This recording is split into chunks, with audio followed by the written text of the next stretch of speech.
Yeah. How do I know when to start? I'll tell you. Hi, Mr. Parrotta. This is Mrs. Angelo from Falcon. I know who it is. Okay, good. I have about 100 students in my classroom wanting to hear your story and ask you questions about your experience in World War II. Okay. So would you like to start and give us some background, and then I'll have them ask you questions? What kind of background? I don't know what kind of background. Well, like, when did you hear? In fact, I have a question for you. How old were you when the Japanese attacked Pearl Harbor? The Japanese bombed Pearl Harbor. How old was I? I was just turning 18. And I heard that, and I was going to go and enlist. And I said, I'll go tomorrow morning, right after breakfast. I'll go and enlist. I'll be 18. And I'm having breakfast, and before I can go and enlist, a letter came. Greetings, you're drafted. That was from our president. So I was just turned 18. That's how old I was. But I said that I went and had a report, and I forget now where it was, in Manhattan, and I was going to go and enlist in the Air Force, and before I could do that, this letter came. Greetings, you're drafted. As oh Christ, now I'm stuck. I don't know what I can get into. But it turned out lucky that they gave me a choice, the Air Force, and I said, yeah, not in the Navy. I didn't want the Navy. I said, if the ship goes down, I go down with the ship. The Air Force, I got a better chance, And so, if they want to ask me questions, let them ask me questions. Okay, and what was your response when you saw the attack on Pearl Harbor? Well, it's not fear. A neighbor of mine ran out and said, the Japs bombed Pearl Harbor. I says, where the hell is Pearl Harbor? I don't know, We had no television then to tell me where Pearl Harbor is.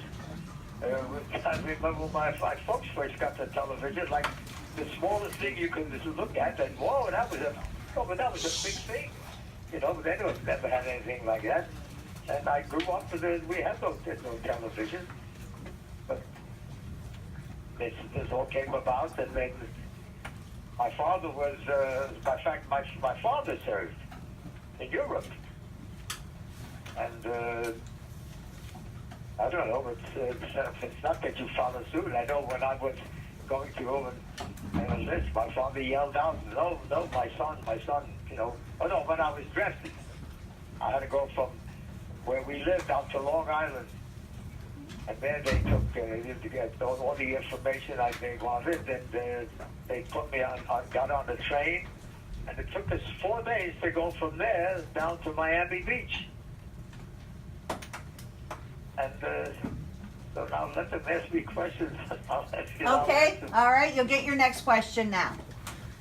How did you feel when you were in the military?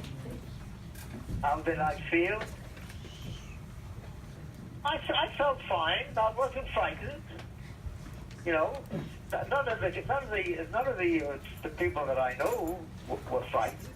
It was a job that we had to do, and I lived with when we got to New Guinea, it was jungle. So much jungle. I never saw anything like it. They had rats. They were 2 feet long. And one day, we used to get packages from home, and we would, we'd have the goodies, and we throw it into a little, what do you call it? In the middle of the tent, we had a little basket there for food, and we heard something rustling in that food thing, and fellow said, "Hold the light." I said to the fellow, "Hold the light on it," and I sneaked up to it with a knife. I stabbed it.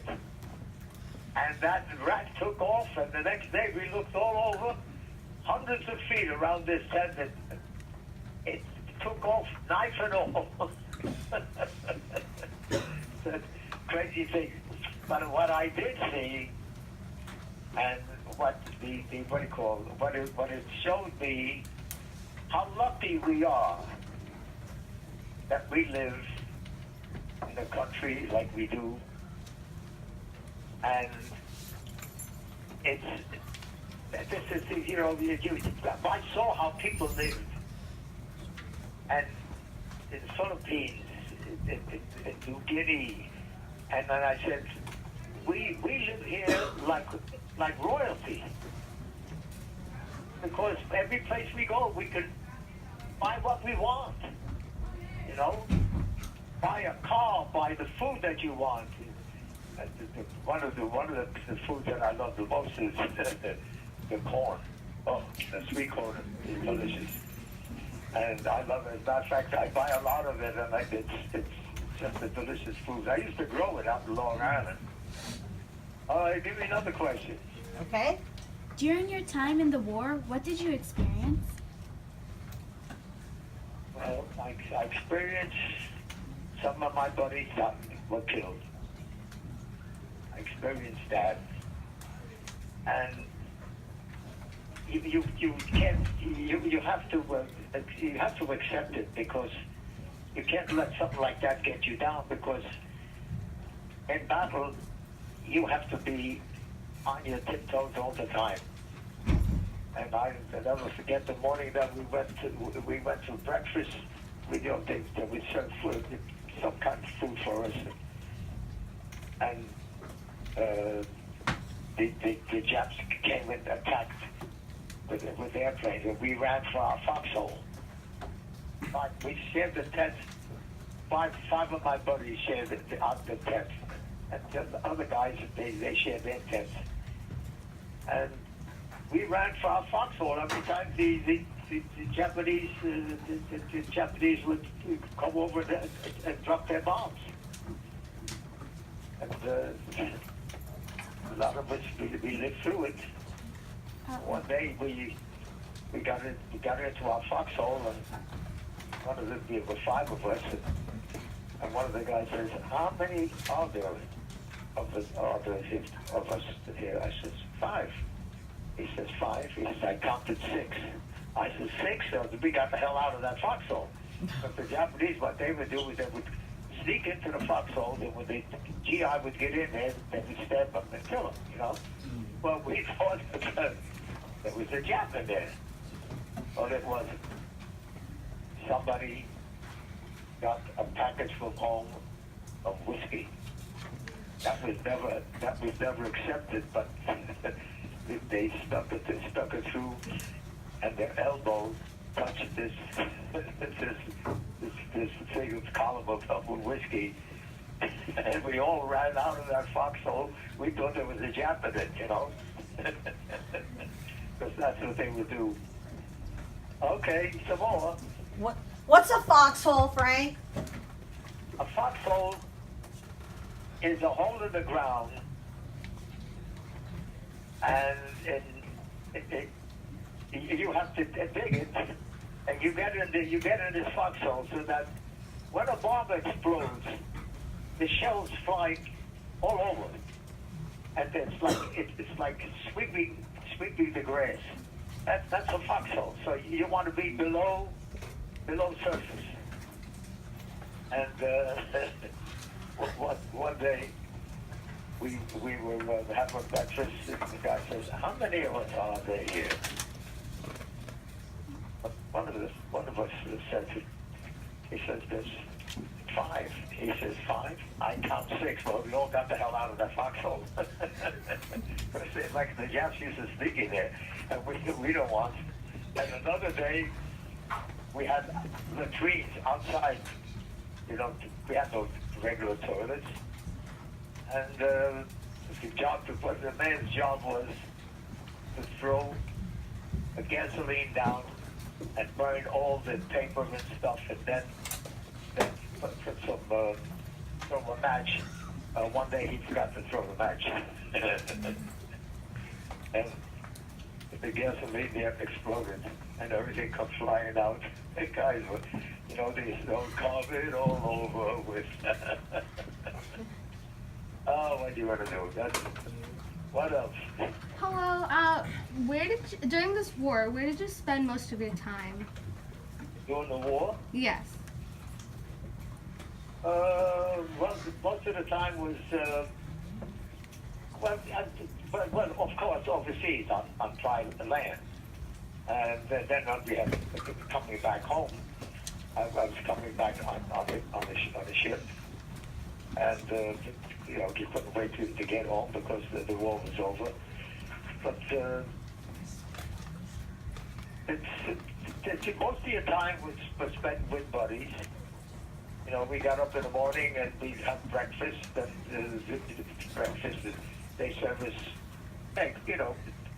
Sometimes we had eggs, and we always had 2 eggs. And then one morning, and how did we get the eggs? The guys were working on airplanes. They found cases of eggs, and they brought it over to. They stole it, and we were having 2 eggs. And then they were running short. So they started to give it only 1 egg for breakfast. And 1 egg comes out. This guy, we got the 1 egg, and he said, "Why you give me 1 egg?" He said, "Because we can't get 2 now. We can only give 1." He said, "But everybody else got 2." And he went over and complained to the officers. And the officers, "What eggs? Who's got eggs?" I said, "You with the idiot? You don't tell the officers because it was stolen." And ever since that day, when I'm cooking or baking, and that's what I teach you, or I'm still teaching you cooking and baking. I used to do it a lot. I don't do it much. I don't do it anymore now. Every time I hear the word 1 egg, if I'm making something and I have to put just 1, my mind goes back to New Guinea. Goes back to this 1 egg. And there's something that will live in my mind for the rest of my life. 1 egg, 1 egg, 1 egg. Crazy things, huh? But that's because it brings your mind back. It brings your mind back to what it was with all the guys. 1 egg. I will make a recipe for 1 egg. Right back to New Guinea. So were you stationed most of the time in New Guinea? Oh, well, we spent time in New Guinea, and then I spent time in Japan. That was nice time because the war was over, and they treated us with respect, and there was no fear, and they were happy that the war was over. And that's why not? Everybody. When we went into Japan, the people greeted us. They couldn't stop helping us. We went into barracks. That's where we slept. They came and took out our clothes and washed our clothes for us. No charge, And when I had what he was called, one morning I was going to go in and take a shower, and there was 2 men that took care of our barracks. They were designated to take care of our barracks. So he followed me into the shower, and he motioned to me with his hand, like this, up and down, I said, he wants to wash my back. And he washed my back. I didn't ask him to do it, And then I felt funny for him to do it because, but that's what they wanted. That's just the way they were. Thanks. Okay, next question. Did you agree with the U.S. government's decision to stop trading oil with Japan? No. but but I wasn't in that position. Okay. So in the Air Force, were you a pilot or were you on more of a technical side? No, I wasn't a pilot. I was what do you call it? I was always in the ground crew. So you're on the ground crew? Thank you. Well, And what an did that airport, entail? An airport, when you live in the States, right here, you have an airport, there's a ground crew that takes care of the airplanes. They just don't fly in, well, take off, you know, sometimes the pilot would say, you know, check this out, you know, check that out. And that's what they do. The plane after it lands, it's what you call, a machine takes it to where people can get out. But they also check the tires, you know, the tires that they place them on the ground. Because if they take off, the tires have to be in good shape. So there's always a ground crew. Thank you. It's a lot. When you go to an airport, there's a lot more that you don't see. A lot that you don't see. Thank you. Were you afraid when Pearl Harbor happened? Was I afraid? No. I wasn't shaking and everything, you know. We were concerned, but I wasn't shaking like that. We had to go into our foxhole because the Japs were attacking. They dropped the bomb, and you don't want to be above ground. You want to be below ground. And we would go in and we would lead. As a matter of fact, we took from the dirt so that we wouldn't get dirty.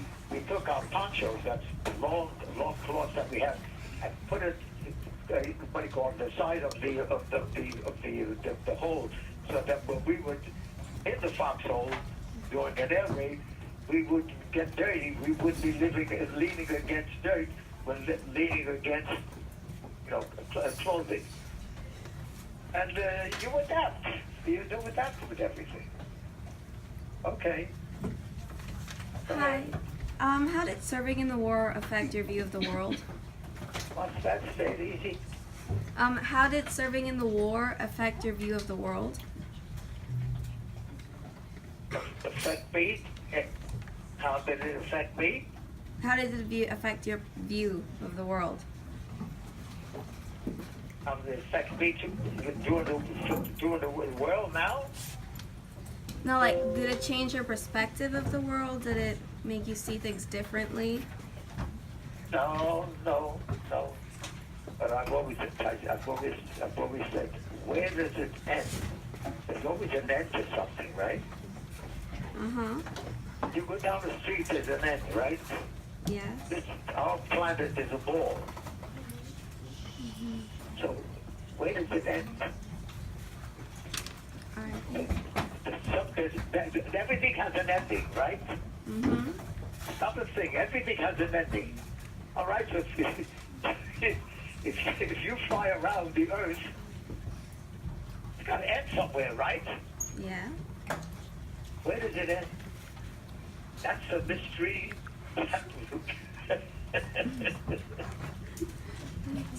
Even if you flew up way up into the sky, there's always an end. Just think about it. My street has an end. You know? Yeah. Think of what was the dead-end street here. You drive in. There's no other place to go. You park your car. That was an end. Yeah. But on the planet, when you fly around the Earth, where's the end? That's something to think about. That drives you crazy. Did you keep in contact with your family while you were overseas? Overseas, you couldn't keep in contact. We got letters. And all the letters were inspected by one of our officers so that, what do you call it, the wrong, he would check it to see that there wasn't information that the Japanese, if they caught it, can use this information against us.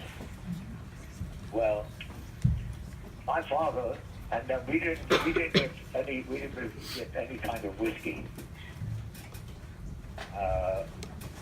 My father was in World War I in Europe, and he knew what it was to be in the service.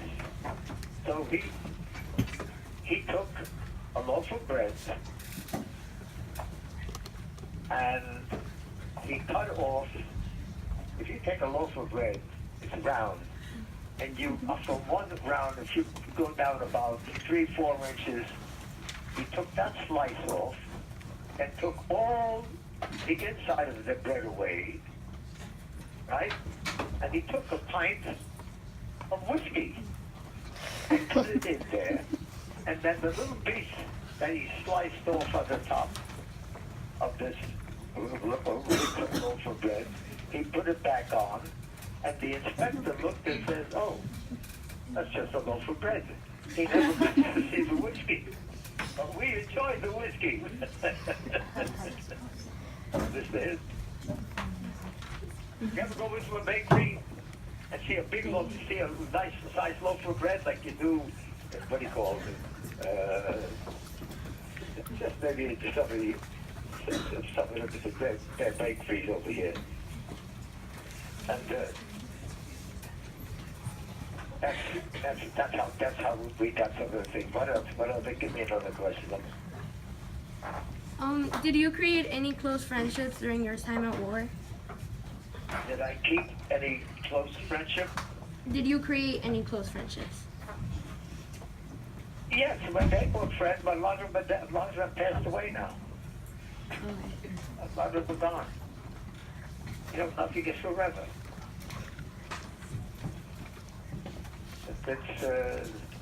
But what I do is, I go to breakfast at a certain place. It's called Bedroom Mania.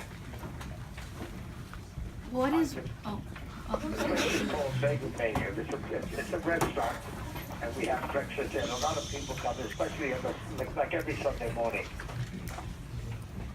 And I wear a shirt, and on my shirt it says, "Freedom is not free."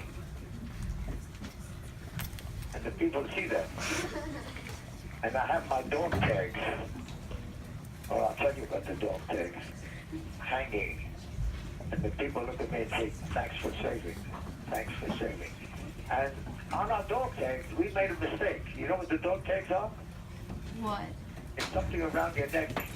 You hang on, and it's information on there. It's got your name, and it's got a C for Christian. And it also type blood.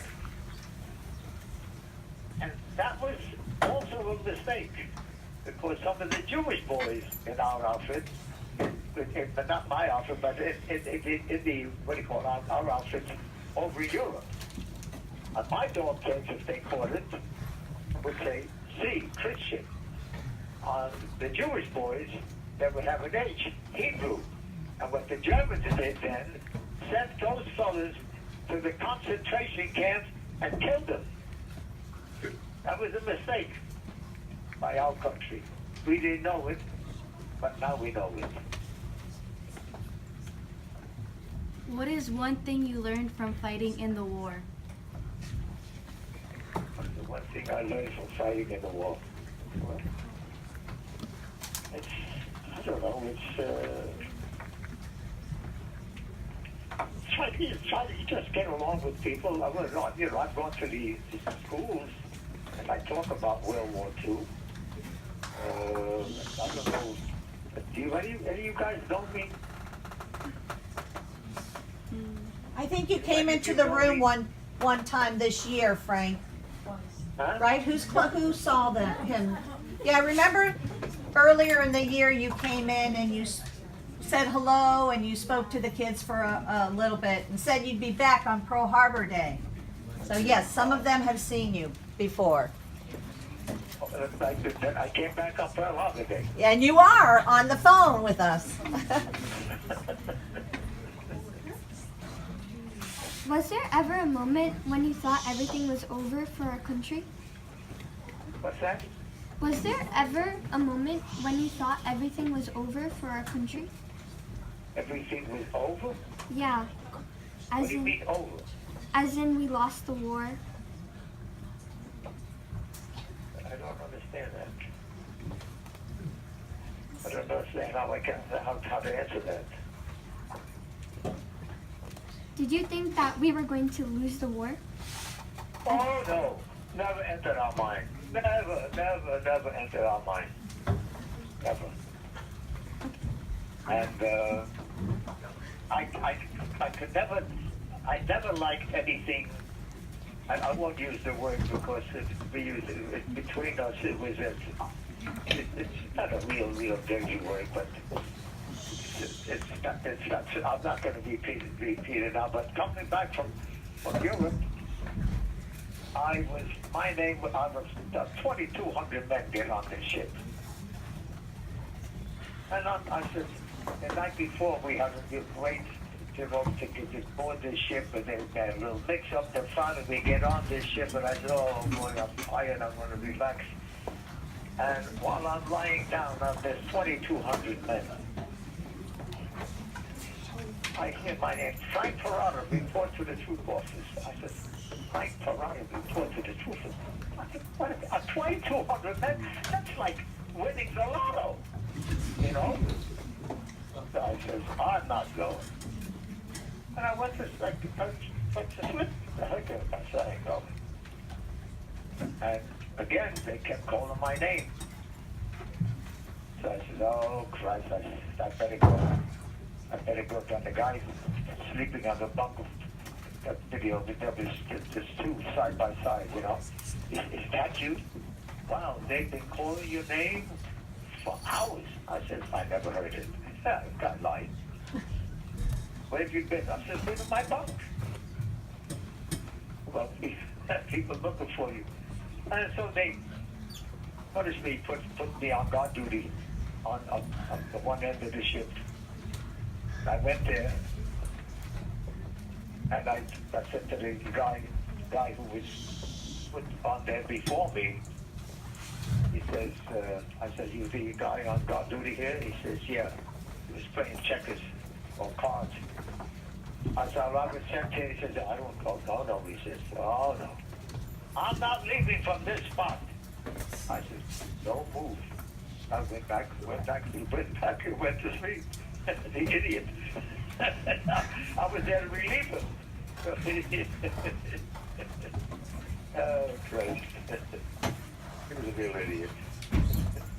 Another question. What type of training did you go through before you went into battle? Well, they call it basic training. It's not much. Not much. I didn't have to fly planes. We had to take care of the planes, working on them, and it's not much training. Okay. It's not much training. You learn fast. You learn fast. And where were you trained? Pardon me? Yeah. Where? Where were you trained? I'm sorry. Say. Where? Like, where were you trained? Where in training? Was it Miami? Oh yeah, Miami. Miami was training. When we went down to Miami, now mind you, I got on a plane, and we had to take the train to get down to Miami. And when I got down to, and we had snow up in New York, and I get down to Miami, I said to the guy next to me, are we still in the United States? Because we had no TV. He says, yeah, this is Florida. I said, oh, I love this place. So when the war was over, I moved back to Miami. I moved to Miami. I said, how could you not love a nice climate like this? And now when I always look at, I have a nephew that lives up in New York. And we're always in touch. And he says, you got to see what they're doing up here in New York. It's snowing like crazy. I says, oh, move down here. But he couldn't because as a matter of fact, he's still there. He says, later on in life, he liked horses. But he's a great nephew. A great nephew. What else? How demanding was your job in the Air Force? Pardon me? How demanding was your job in the Air Force? Demanding? Yes. But you want to get the job done. You get the job done. You know, the sooner you get the job done, the sooner we can destroy our enemy. And they have to tell us that. They didn't push us around for that. We knew that. We knew that. If there's anything more, Okay, so when did you find out that the war ended, and what was everyone's reaction? when did we find out that the war was over? Hey, let's see, where was I now when the war was over? Oh, I was in the Philippines. General MacArthur. And from the Philippines, I was on the ship going up to Japan with the Japanese. We heard it. As a matter of fact, if you guys, if I saw you here, I could show you in my books actual photos while I was there when the Japanese surrendered. I have photos of it. This picture. Frank, I have your picture. Remember, you gave me a copy of it. Oh, okay, yeah. And I have it with me now. I'm showing the students. I'm going to pass it around. Okay. And that's some photo, you know. I was standing there when the Japanese surrendered. That was quite a day. How did your family react when you came back home? How did I feel when I came back home? How did your family react when you went home? Say it slowly. How did I feel? How did your family feel when you went back home? Of course, with my family. My mother, my father. My father, when I got on the train to go to Long Island, and when I was drafted, my father yelled out, "My son, my son, my son!" Because he was in World War I and he knew what it was. You know, when my father cried out loud, and I heard him, and I it just pulled me up inside, you know. And I got on the train to go south. Of course you feel lousy. Like your father and your mother. And then when I came home, what's the first thing? People say, what was the first thing you did when you got home? When I got home on the ship and went back to the States, a train that took us all the way back. When I got back to Brooklyn, I went up to the next flight to our bedroom. And the first thing I did, I kissed my mother, and if I keep quiet talking about it, I'll cry some more. I'll never forget that day. Never. That's when I cried. What do you think of people just being 1/6 Japanese and being put in internment camps? You got to say, I can't understand what you're saying. What do you think about putting the Japanese in the internment camps? Oh. The Japanese Americans in the United States, remember? Yeah, it was the wrong thing. It was the wrong thing. But it was I remember now.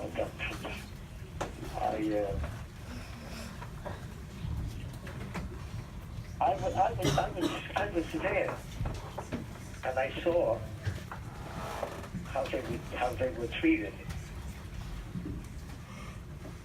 and I'm trying to think, and yet the way they were treated, when the war was over, they still showed us what do you call it, respect, as we did. That's the same thing we did for them. the war is over, you know, you don't fight anymore.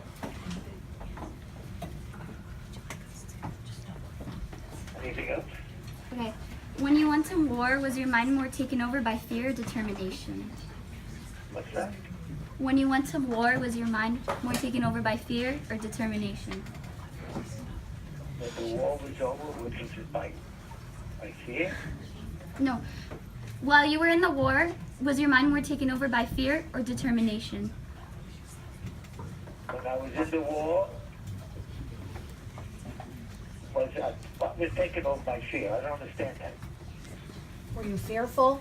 Were you afraid or were you sure you were going to win? Oh, there's no doubt. No doubt. But you know why?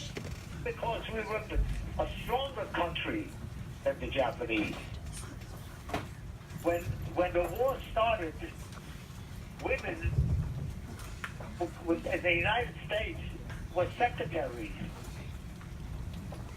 They didn't get out and do men things. But when the war started, we needed more hands to produce the bullets, the guns. And that's why there's a song, Rosie the Riveter. She was riveting, what do you call it, building planes, putting planes together, putting wings on together. There's a song, Rosie the Riveter. You ever hear it? No. No, but I'll try to play it for them sometime. And that's how women, well, from that day on, they were out, today they're out in the industry. Because they were always home people. But today, they're out in industry. They're doing this, they're doing that. Which is fine, which is great. Okay, hello. What was your specific role during the World War II? Where was I in specifically? What was your specific role? Like, what were you training to do during the World War? Well, I landed in New Guinea. Okay. No, but what was your specific role? Like, what were you doing during the World War II? I was a mechanic. Okay, got it. Thank you. We fixed airplanes. But that needed fixing. I was a mechanic. And we were stationed 2 degrees south of the equator. You know, the equator around the Earth. Right. So how did you feel when the U.S. South of the equator is hot. It's boiling hot, and sometimes we would never work on a plane on the top of the wing because you could fry eggs on them. We always work in the afternoon underneath the wing. In the early mornings, we would be on the top of the wing. We could work, but you could fry an egg on them. It was so hot on top of those wings. Anything else? Yeah, so how did you feel when the U.S. entered World War II? How do I feel? Yeah, like what did you think when they entered it? What do I think or how do I feel? I don't understand what you're saying. Well, what did you feel? Like, did you feel scared? No. No. Now? No. Or even then. When the war was over, it was great. The war was over. And today, I wear, when I go to breakfast, there's a place here that we go to breakfast every Sunday morning, and there's a lot of people come in. I wear a shirt that says, freedom is not free. I wear my dog tags constantly. Because one day, I was in my car, and you could make a turn on a red light. When I got down to this corner, I made a turn, and the policeman pulled me over. I says, why are you pulling me over? I could make a turn on the red light. He says, no, not on this corner. There's a sign. you can't sign on this one. I said, oh, gee, you know. And I was wearing my dog tags. So he says, okay, thanks for serving, I'll let you go this time. But from now on, whenever I go in my car to shop, whether it's Publix, whether it's this, whether it's that, I wear my dog tags. Because if it happened once, maybe I could be lucky it'll happen again. What was your rank and serial number? My rank was PFC. My serial number, I don't know what the heck. The address is on there, 328. What the heck? 328, what is the address? Really? You want my address and serial number. 751. What? 16751. Okay. We have one last question for you. Yes. Do you think your life was different after the war? Did anything change? Yes. You appreciate everything that you have. And this is what I tell the kids today when I talk in their class. You are living here like royalty. Don't ever complain. Don't ever complain. Oh, this is what we got to eat tonight? Just be glad. But you're living here like royalty. Any store that you want to go, anything that you want to buy, anything that you want to buy to eat, to wear, this and that and the other. So pass that on to all your friends. Don't ever complain. Anything else? Thank you, Frank. How about a bit of